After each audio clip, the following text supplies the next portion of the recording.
other Pacific Island countries, Pacific PNG is in the right trend and is the trend towards digital transformation. Now, when it comes to digital transformation, big data is a very critical role.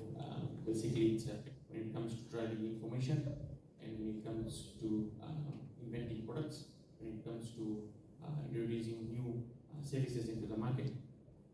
But before we delve deeper into it, it's very important to understand what are the touch points when it comes to big data.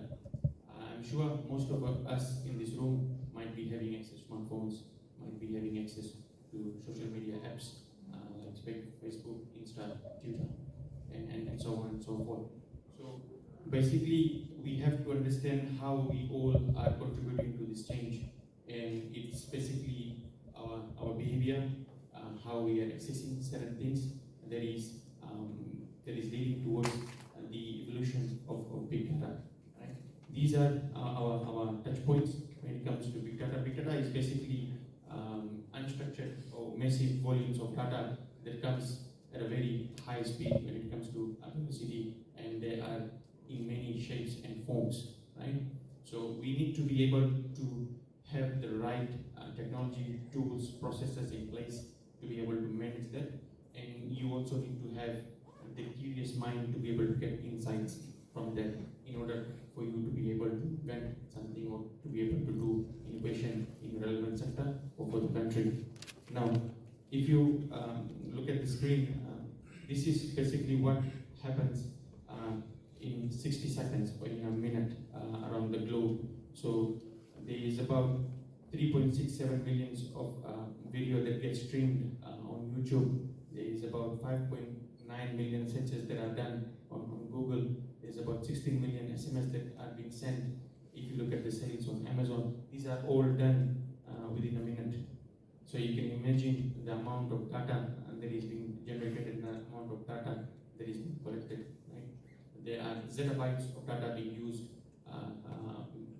daily, monthly, and that all combines, and relevant industries, relevant technologies are being used to be able to mine and understand the human behavior and how we can fine-tune certain processes and certain services. Right? These are the technologies in place. Machine learning. So a lot has been heard about AI. A lot has been said of how the next big wave is coming, but we need to understand what are the technologies that are making it happen, right? So there has to be a data management and a data governance process, and there has to be tools to be able to manage all those things. So back home in Fiji, what we have done is our call center, most of the queries are being answered by chatbots, right? Such as checking of balance, checking of plans, products and services. So we have launched our network last year here in PNG, and we have a good roadmap of how and what we will do in the PNG market to be able to better serve our customers and corporate clients here. If you look at the tools like data fusion, right, these are tools that are able to integrate with multiple storage points. Right? So, for example, just to put it in layman's terms, getting data of how the weather pattern is, and if rainy days, we are also getting data of the number of accidents being caused on the roads. So that basically means the condition of the road. So if there are more accidents on those two data points, we are able to conclude that the road needs fixing. So all those things are happening, and there were some very good use cases shared by Mr. Stephen, and there are more and more use cases out there in the globe that we can use, and there is no point in reinventing the wheel.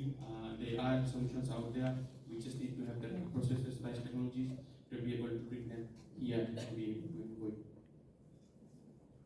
These are basically the digital reports. What I have done is basically compare the global stats to